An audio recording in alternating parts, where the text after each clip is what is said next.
Howdy y'all, this is Jackson with Norvise. I'm going to be teaching you how to tie, I'm going to be teaching you how to tie one of my favorite bass flies. This is the Weedless Reverse Bulkhead with craft fur. I'm using craft fur instead of bucktail because I'm tying for bass. This gives me more movement, more castability because it's synthetic and able to shed water. And it still has that same translucency that bucktail has if you were to try a regular bulkhead. But because I'm fishing bass, I can use something a little shorter, like craft fur. So it's awesome. First of all, I'm gonna start out by getting some wire, some Beadlon wire, and I'm going to add some weight to the front so the fly is not back heavy. You can add however much weight you want, depending on how deep you wanna fish your fly. But I like having 4.5mm Firehole slotted tungsten bead in there just because I'm going to be tying with deer hair to prop up the rest of the material. So it helps to have a little bit more weight to keep the fly down. Put that down and tie this back on. So now I have a little bit of weight added to the fly right here, and it will ride well. And even though it does have weight and it's kind of keeled, technically, it will still have the movement that a bulkhead has in the water, where it is kind of side to side. It won't be obnoxious. If you want it to be a little jerkier, then what I've done is I've put silicone over the head so it slides through the water a little better and it can move side to side more freely. Next thing I'm going to do is put the hook back upside down with my Nor-vise. I'm going to lean back so you can see my pretty face. I'm going to grab some white craft fur. You can do this in whatever color you want, but I have white, so I'm going to be doing white. Plus, I love fishing white for Texas, considering white's a natural color because there's so many shad here. But the other thing is you can see it and the fish can see it when it's in the nasty water. It's a bright color, but it's still very natural, and so it's great to tie with. I want to make this as long as I possibly can so I can make the most out of this and get as much length as possible. You can add an extra shank right here just to maximize your length if you want a little longer of a fly. But I prefer to just leave it like this. It's less time consuming and it works pretty much well the same. Now I have that tied back. I'm going to put a wrap under it so it doesn't move around too much up and down. And there we go. Now it's kind of staying back. I don't want it to just sink, so I'm gonna leave it right here. And next thing I'm gonna do is I'm just gonna reverse tie some craft fur back onto the hook. So grab another clump.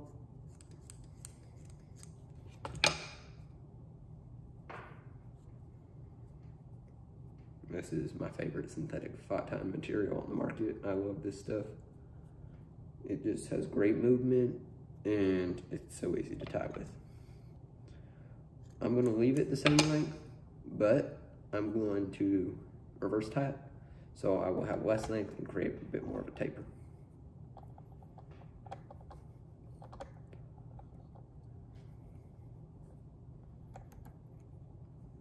I don't have my little packer pen at hand, so I'm just gonna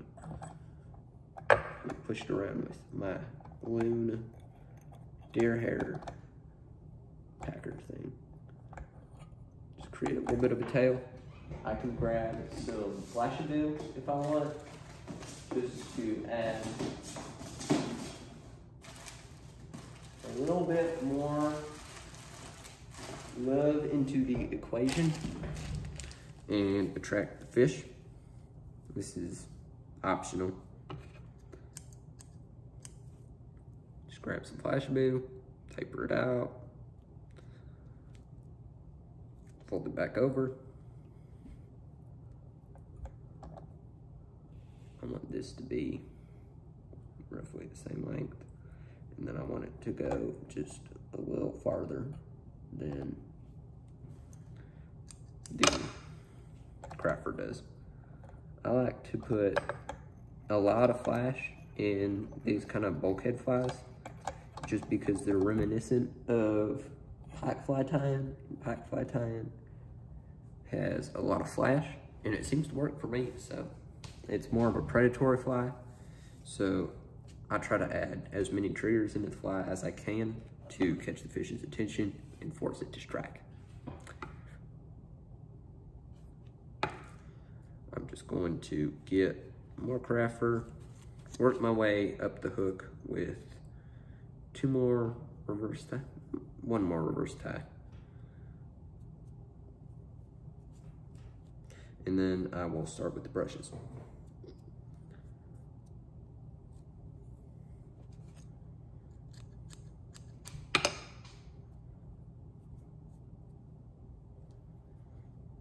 I'm gonna be using two brushes in this. One of them is the EP, what is it? It's a Fox brush, and it creates a little bit more bulk in the fly,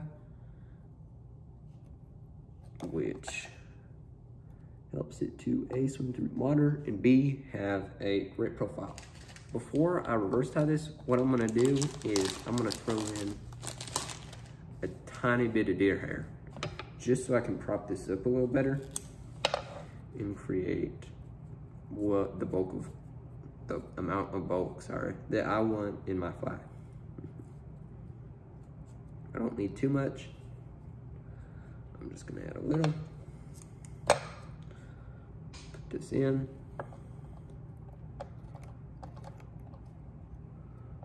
Tie it back.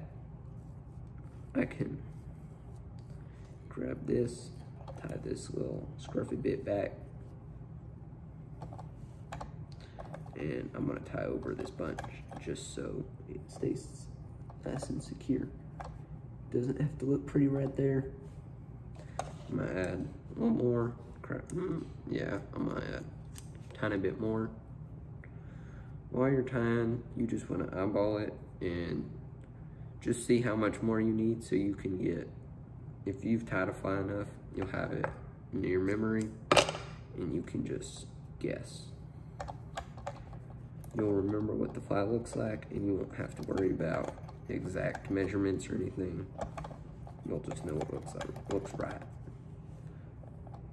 Probably 10 of these in my box right now, just because they work so well. Especially considering they're weedless and so easy to tie. I can fish them pretty much anywhere here.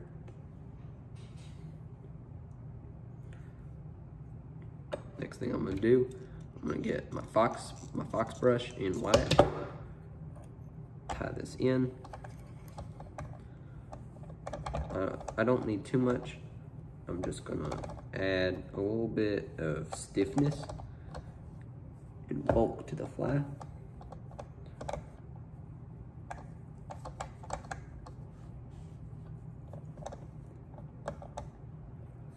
So it will hold the shape better in the water while the rest of the fly will move.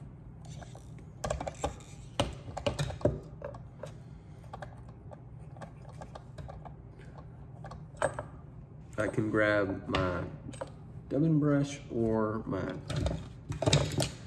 bodkin, whatever I want to use to get the mess of the brush out. Just rotate that around. Make sure it looks good. Tie back a little so I have room for the head. Next thing I'm gonna do is get this cool craft fur brush. I think it's sold by Renzetti. I think it's distributed through their material site, RD. I just buy it off Spawn Fly Fish. Oop.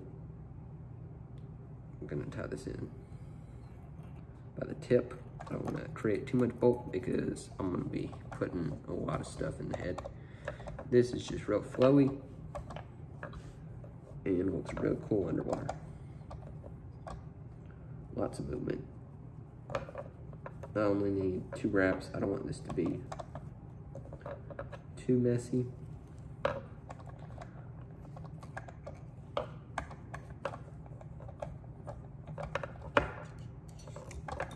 Cut that.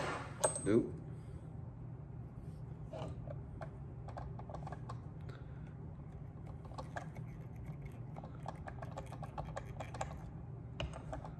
Okay.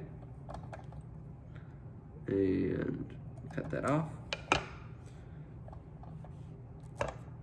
I'm gonna pick out the fibers that I think are too long, just so I can create an even taper up to the head.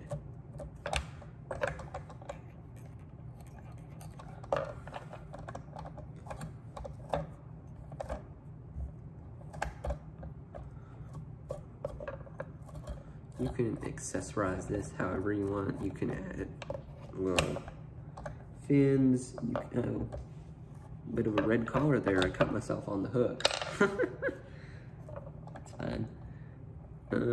You can add fins. You can add a little bit more flash. I'm gonna add a little bit more flash. You can add legs if you want to. You can do whatever right here, because next I'm just gonna be creating the main head. Taper this a little bit.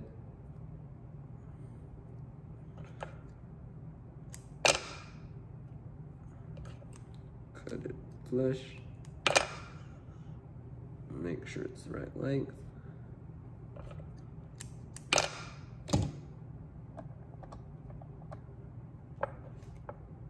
Tie it back.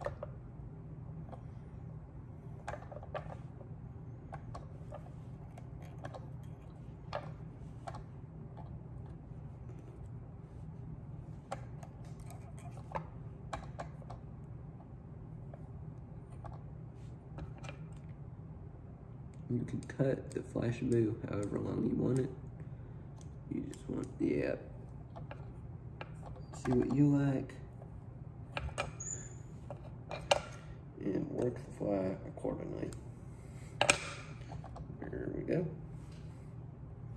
Next thing I'm gonna do is I'm gonna build the head. So I use this Loon, I don't know, D-loop tweezers, that's what it's called. I use these things. I'm going to make a little thing on the table. I'm going to stack 2 materials. You can throw in whatever else you'd like. You can, I know Sinyo's Predator Wrap is fun to play around with. You can put that in there. But what you want for sure is you want to use this strung fuzzy fiber from Flashabou, Hedron, whatever it's called. Grab some of this, cut it. You don't want it to be too long. You just want it to be about 1.5 inches. And then spread it out on your table. Cut craft fur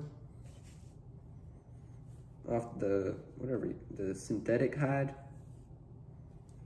You don't need too much. I'm gonna be throwing a little more over this just to cover up the fuzzy fiber because it's kind of messy and ugly, and then I'll throw over some extra colors to give this a little bit more of a pop in the water.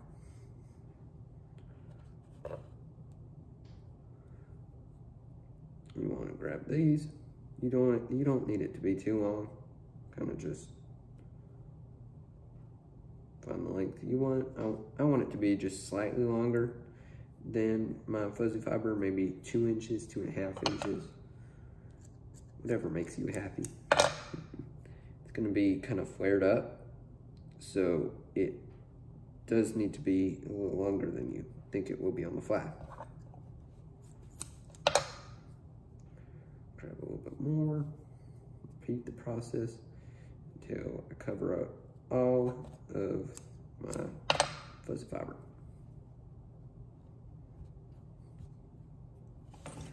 Now I have my little stack of stuff. I'm going to grab my D-loop tweezers, grab it, and now I have this. This is the stacked material. Hope you see that. Tie back, grab my dubbing loop tool right here, You don't need the dubbing loop to be too long. This should be good. It's not a huge dubbing loop. You want it to be kind of compact so you can get it on this small of a head section. I'm gonna throw the back of this into,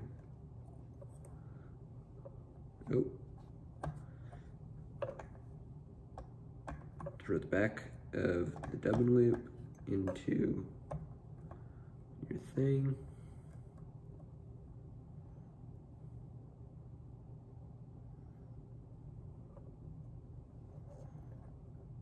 Make sure this doesn't get stuck. Yep, there we go. Now my dubbing loop, I'm gonna leave the little under fiber stuff just so I get a little bit more flair to it and I can create a bulkier head.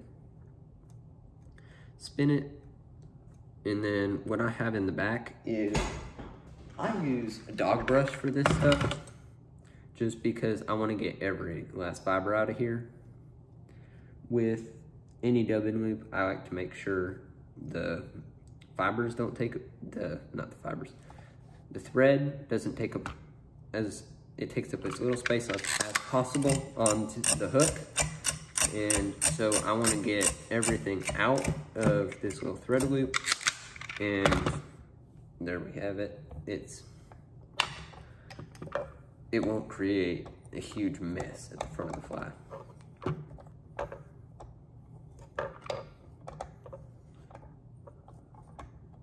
Now it looks kind of ugly right now. Well, very ugly, but this is not a problem because I'm going to be covering this up with a thin layer of craft fur, so I can tie this off. I have this mess, I can brush it out, do whatever I want, but this is what creates the real movement in the fly. All I'm gonna do next, looks like an afro, is grab some craft fur, and what I'm gonna do is get some peacock for fun. My mom is a real estate agent and she found some peacock on the property, so she brought it back to me. And so now I have a big peacock feather in my room.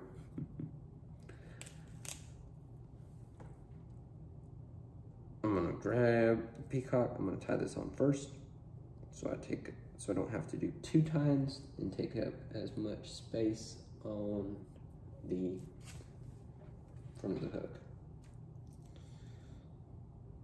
Taper the ends.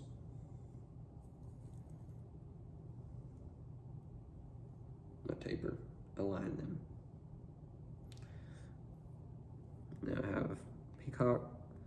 Make sure it goes good distance down the fly. Cut it off. I'm gonna reverse tie this.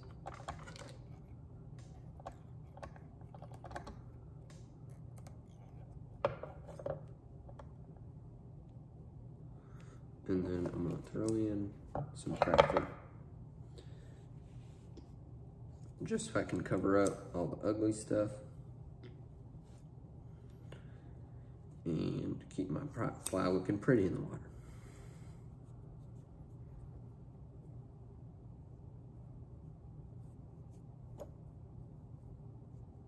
Because as long as you're happy with your fly, it's a success.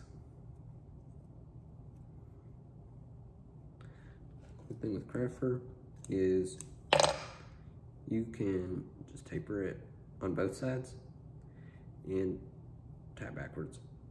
It's a cheaper way to do this, especially once you get to the shorter stuff. Just grab it, wrap around,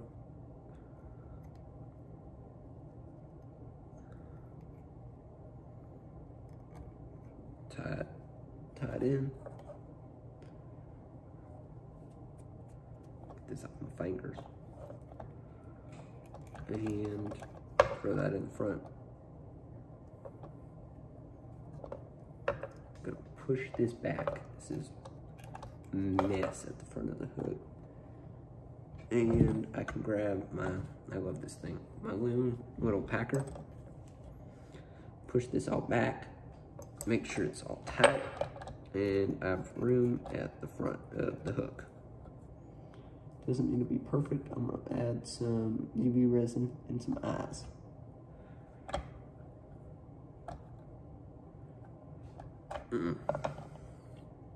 Where's my desk is a mess. I just finished doing deer hair flies, so it's covered in a bunch of hair. Grab my lip finisher.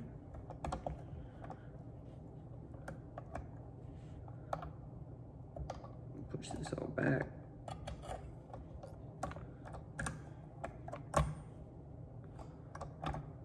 Nope.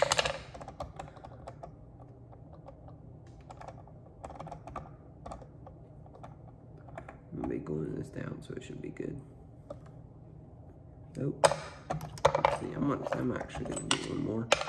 I'm just gonna do a half edge, so I don't take up as much space. Get my UV resin. I'm gonna tilt my fly up so the UV resin will drip down and not into the hook eye.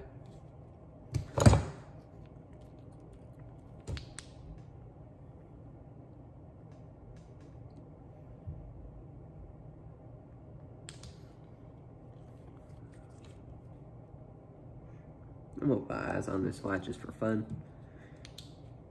You don't have to. It does slightly impair the movement of the fly, so I typically don't put them on, but it looks kind of cool. Like I said earlier, if you're happy with your fly, then it's a good fly.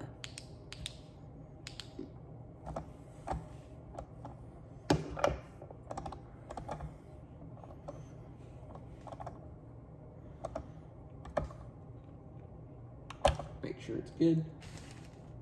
Grab these. I have Flyman. What is this? 6mm eyes. Get them on my hand. And I need to find my Zap-A-Gap. Disappeared from me. I need bodkin. I hate using this glue. It is a mess, and I get it stuck all over my fingers, but it works. And I used to use tile adhesive, and it worked way better, but the stuff dried up, and I'm too lazy to go to Hobby Lobby and get some new stuff. It was similar to Tearmender, but I haven't used it for a while. I haven't been able to use it, and I'm kind of sad. I might have to stop by pretty soon. Throw out on this side. Oh. This is the problem with, oh, this is why I don't like it. It's all over me. You can't go back. It's kind of just there.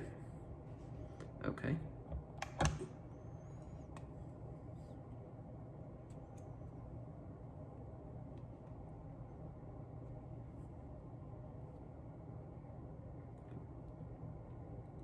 Make sure I don't get any more glue on my fingers.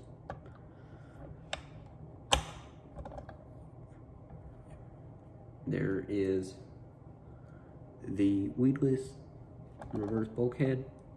Wait until this dries before I make this up to the camera. I'll brush this out just one last time. The other good thing about this platform is you have nothing right here, and so you have room for a bunch of movement in the middle and back of the fly. You aren't restricted by having half of the fly on the hook. You have maybe a third of the fly on the hook instead, and it's beautiful in the water. There, wait, make this look better. Wait, how do I adjust this? There's the fly. Reverse bulkhead. Have fun tying it. Goodbye. Oh, and subscribe to the Norvise YouTube channel.